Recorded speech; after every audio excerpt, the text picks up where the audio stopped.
Good morning. Today is Friday, November 6th. I have no idea what the future will hold, but right now, at this particular moment, it's looking likely that Biden will be the next president of the United States. With that in mind, and even if I'm wrong, because things can change, I felt still now is a good time to reflect on the past 4 years, which have been a challenging, difficult, strange 4 years of my life. 4 years of a Trump presidency that really ate up so much oxygen, so much attention. And so just to look back in a kind of off-the-cuff, unprepared kind of way, I didn't do any research for this, just to think back on what that was like and how I experienced that over the past 4 years. I did not think there was any chance Donald Trump could win the presidency. I was so sure going into election night 2016. The betting markets, I put a lot of faith in the betting markets at the time. And they had Trump down 9-1. Of course, I was wrong, in part on the statistics, right? On a purely statistical level. A 10% chance of a Trump presidency should not be comforting at all, because 10% chances happen all the time. And of course, betting markets are biased and not necessarily the most reliable source. You know, the polls may have told a different story. Election night 2016 was a kind of trauma for me.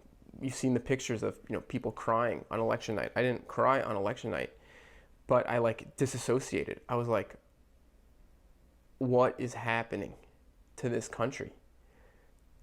And I just became numb in a way. I couldn't believe it. And I said to myself, this must be what it feels like in those, to be one of those much poorer countries, authoritarian countries, third world countries, where you just are helpless. Your government is nuts. And the reason it was such a trauma, people have different reasons. Many of my friends, were focused on the fact that Trump was such a corrupt and incompetent businessman. He bankrupted all his companies. Or a lot of people were so focused on the fact he's such a buffoon and so narcissistic and illiterate and selfish and no empathy. The things that really stood out for me in the lead up to that election, things that just made Trump so incomprehensibly terrifying. He campaigned on a promise to raise a deportation force that would go around and round up millions and millions of undocumented immigrants and deport them from the country. And for me, that gave such Holocaust flashbacks, such Nazi flashbacks. The idea of a deportation force, building a wall on the southern border, which was so transparently absurd and obscene, and just the illiberalism, the law corrupt chants. I remember so well the role that social media played in the 2016 election, and family members sharing insane stuff. I remember right before the election, family members were Trump supporters of mine were posting that the Pope endorses Donald Trump for president. Obviously insane things.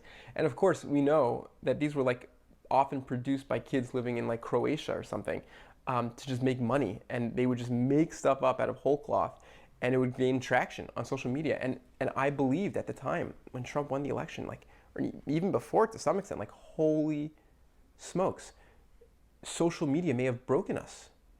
It may have broken our civilization, where you create a platform where anyone who's in good faith, anyone who's earnest, anyone who cares about reality is at a huge disadvantage, because bots and people who want to act like bots and just spew nonsense and share insane stuff have a huge advantage. People who are not constrained by logic, who are not constrained by trying to get at the truth, can just spread so much insane nonsense that can never be combated. And so I thought, social media might be the end of us. And indeed, it still might be. The jury is still out. I'm not convinced that it's not. The other aspects of Donald Trump that I was focused on was his Birtherism, which was the most transparently racist campaign that was launched against President Obama. the Supreme Court seats that were at play, and the fact that with the Clinton presidency, even if she lost the Senate, we had opportunities to solidify, to cement a Democratic majority on the court, which could mean better democracy for our country. And laws that prevent gerrymandering, extremely rigged elections, laws that protect the Civil Rights Act, laws that are necessary for protecting voter enfranchisement and preventing all sorts of forms of disenfranchisement. DACA, fear-mongering about immigrants. There was, on Breitbart News, for example, and on Facebook, there's like this obsession on the right-wing media of like black crime or immigrant crime. Tucker Carlson would do a segment about like MS-13 infiltrating suburban neighborhoods and Latino kids in their high school stabbing people. And it was horrific because that's exactly what the Nazis did. It's exactly what and Trump was doing this too in his like State of the Union address the first time, just highlighting immigrant crime, immigrants, families that were killed by immigrants in a drunk driving accident. And it's so obscene because, of course, the exact opposite is true. The exact opposite is true, that immigrants on average commit less crime, and that it doesn't even matter because it's just fear-mongering, and it's appealing to the most base, vile, disgusting, racist instincts in people to gin up hatred of a vulnerable population, of a vulnerable, undocumented immigrants that pick all our vegetables in America, that do so much for our economy, and love our country and are here often to make a better life for themselves and their family. Just pure evil. And I posted on Facebook at the time snippets from Nazi newspapers that talked about the criminal Jew in German, because it's the same technique, it's the same scapegoating, and it's this distortion of reality to gin up hatred at a particular enemy. And it was so vile and horrifying to see. And the big question for the past 4 years for me, and the question really at the heart of this video, the reason, what I've been thinking about for 4 years is who are these Trump supporters? It's everyone's question. It's not just my question. Who is this second half of America, which on the one hand is so distant, so incomprehensible to me, so foreign and bizarre and alien, but also like in my family. Like literally, I have close family members who are like, in my rough estimation, like decent people who are on board with this. So like, how do you reconcile that? How do you make sense of that? And so this video is largely a document of me grappling with this question and giving my sort of cliff notes after 4 years of wrestling with this question. After Trump won the election, and I sort of was traumatized and disassociated, I started to feel a little better. There was like this huge dip in my happiness with Trump's victory. And then after a few months to about a year or so, I don't know exactly the time frame, maybe around a year, things started to feel better. He failed to repeal the Affordable Care Act. He failed to build a wall on the Mexican border. Of course, that turned out to be a humongous grift, a humongous scam, and Steve Bannon was just taking people's money and pocketing it. Trump campaigned on torture. He felt we need to torture people. I was horrified by that.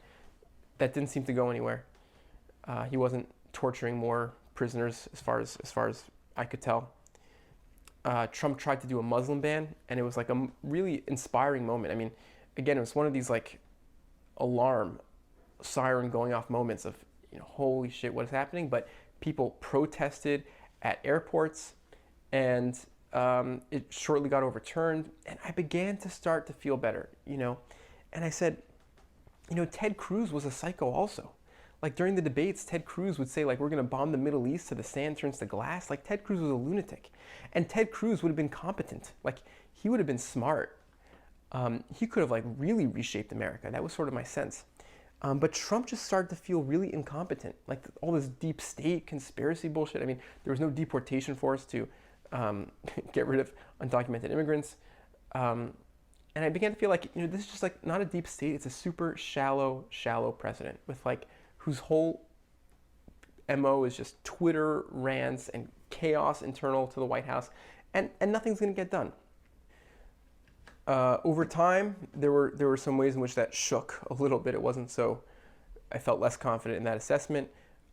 Certainly, he did pass a major tax cut for the wealthy, which I thought was grotesque and countered everything that he campaigned on. This kind of faux populism where he promised he would like cut his own taxes and all that thing. And of course, the most horrific and the most traumatizing and sickening to this day, to this absolute day, sick to my stomach, was the child separation policy. And that moment, when that was in the news and those pictures were in the news and the audio recordings from the detention facilities, I understood Nazi Germany so much better. Because, of course, obviously the scales are different, and it's not a comparison on the level of scale, but on the sense that human beings, that with great loving families who go home and play with their kids, play baseball in the park and make dinner, can be cruel, can be infinitely cruel, and the cruelty is the point. And as a country, half the population are just cool with it. They applaud it.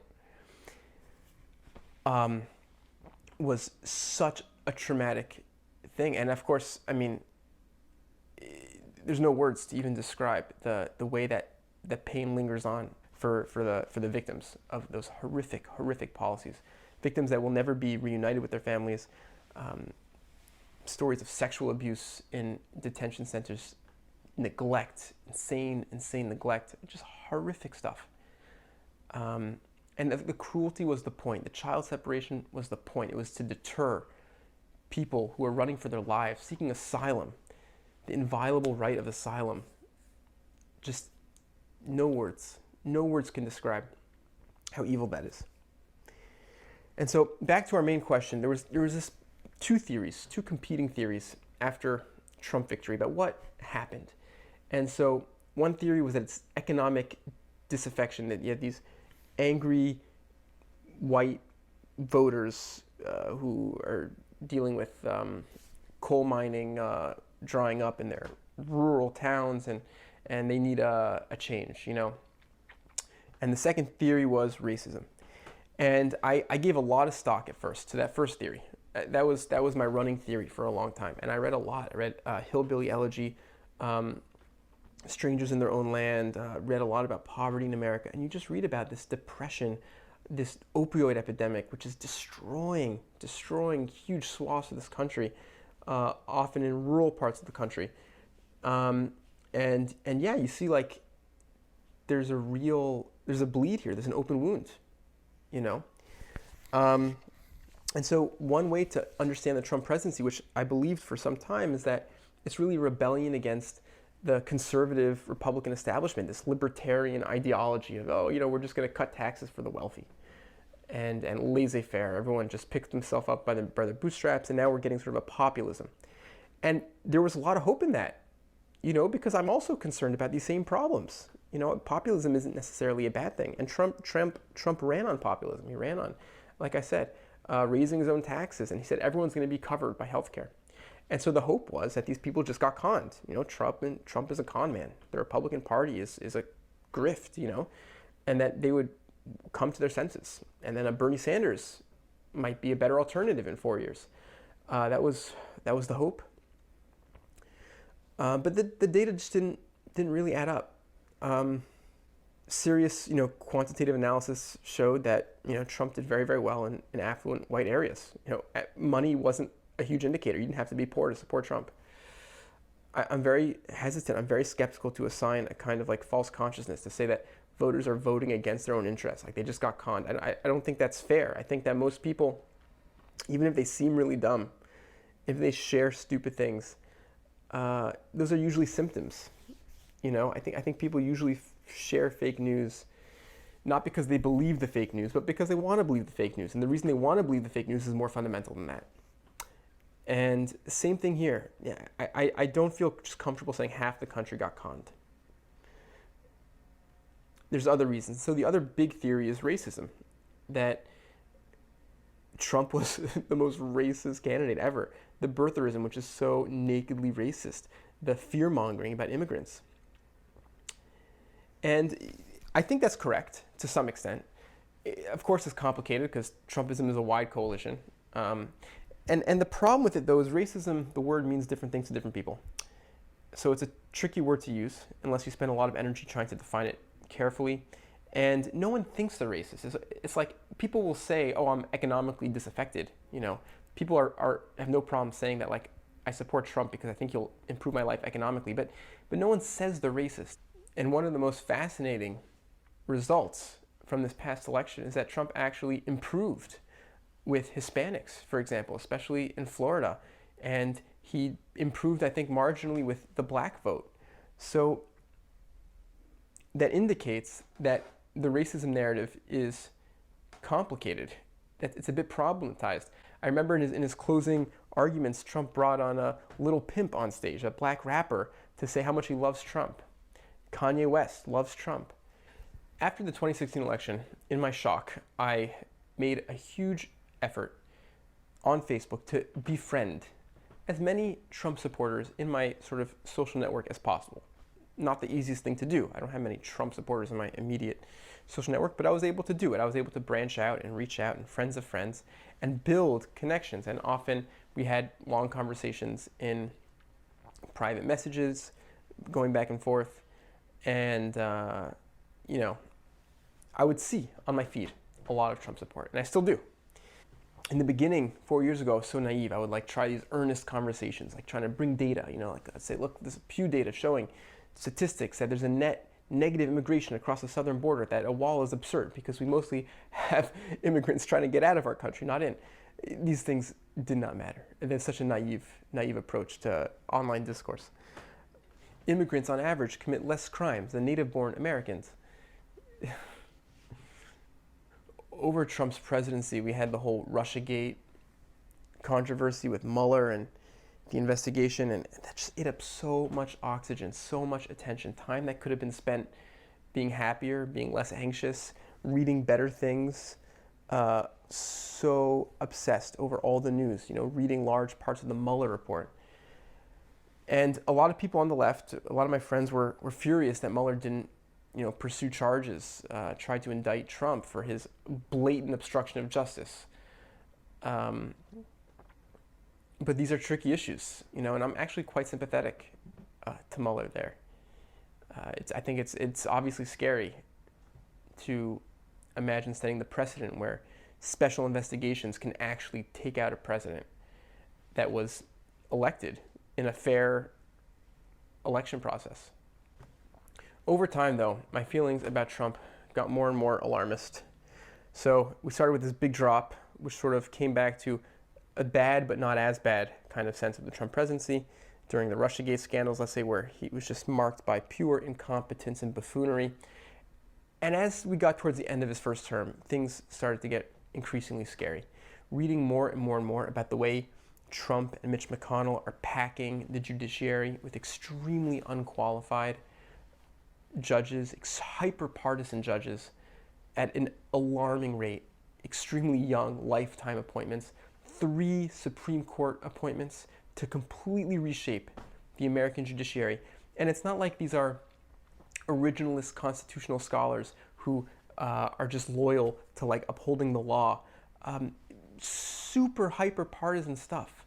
Like recently there's a Brett Kavanaugh ruling, which you should look up, where he says that it's very important that we don't count ballots, I forget which state right now, that arrive after Election Day because people need to know the results by Election Day, which is insane. That's never the way elections have ever worked. An insane, hyper-partisan, nakedly pro-Trump ruling.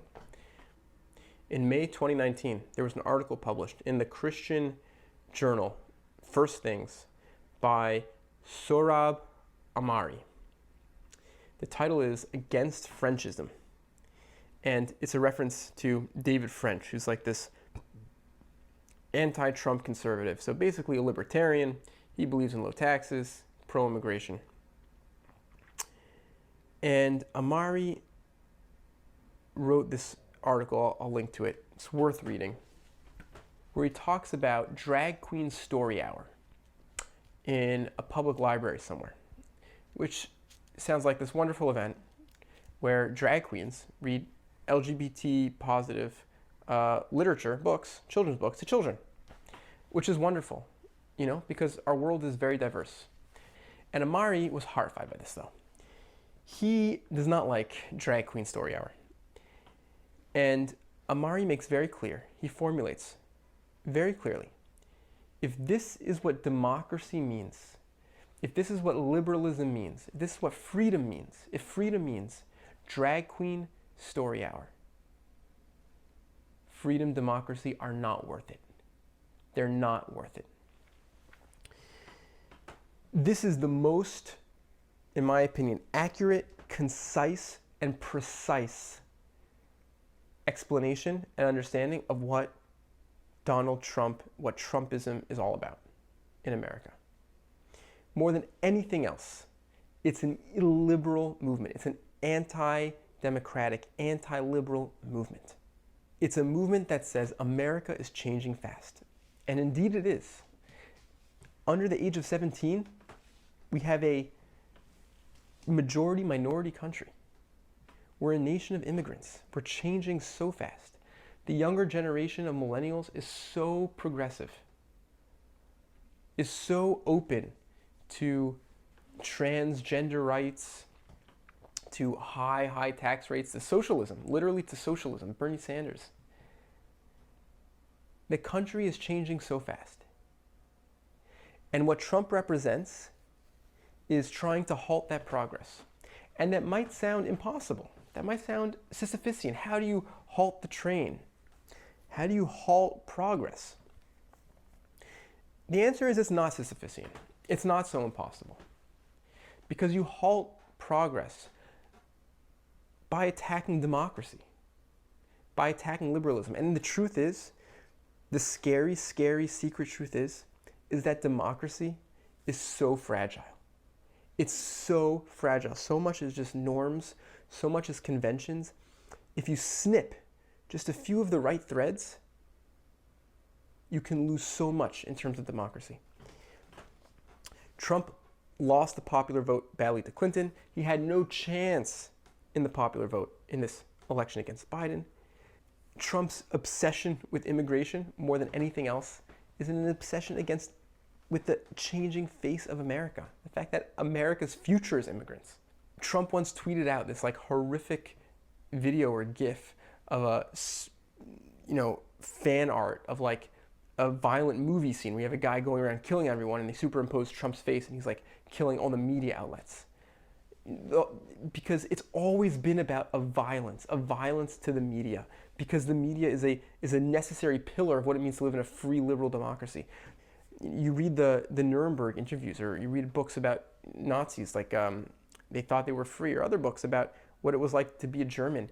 And there was just this pollution. They would say to you, we had no idea what was happening, because so much propaganda, so much fake news. And they would call it propaganda, of course.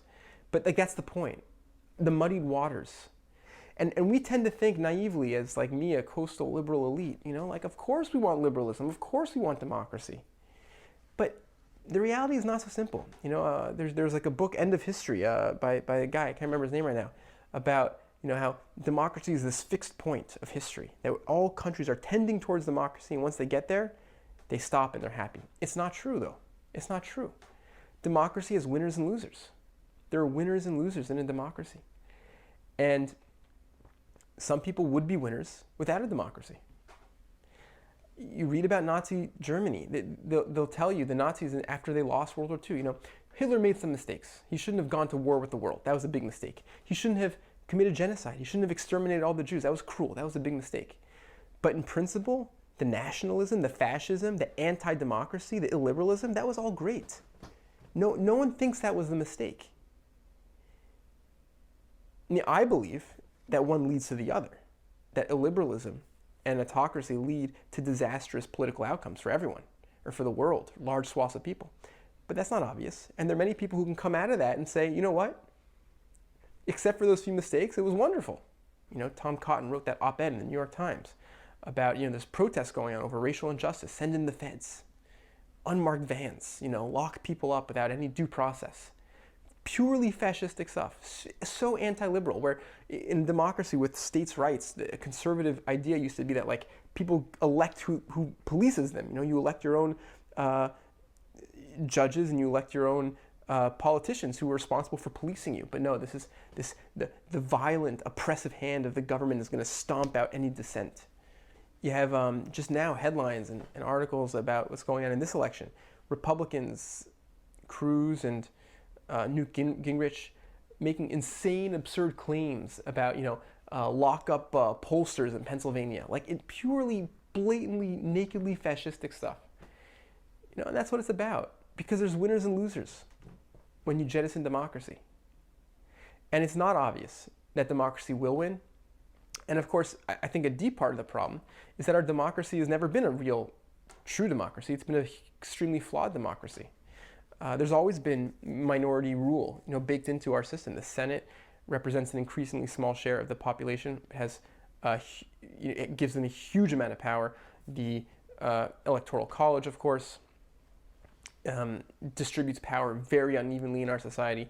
And of course, our campaign finance laws for decades have played a huge role, have let corporations and the wealthiest Americans play a hugely outsized role in our political system. And I think these are also related to the idea that democracy is a failed experiment. Demographic changes are scary. Drag queen story hour is scary to a lot of people. SJW, cancel culture, what some random college kid on Twitter, tweets out something about canceling J.K. Rowling, to me, I don't care, but that scares a lot of people.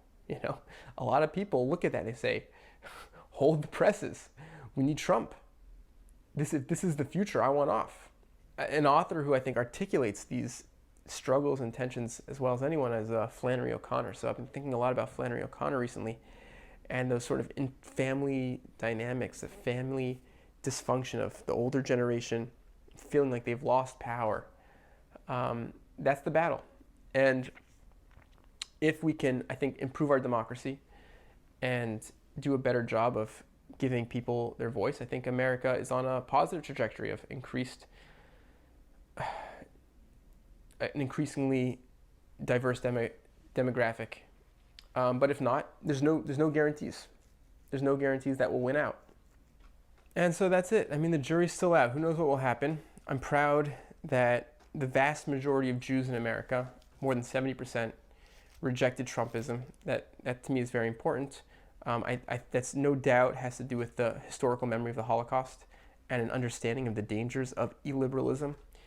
And the battle we'll still fight, going forward.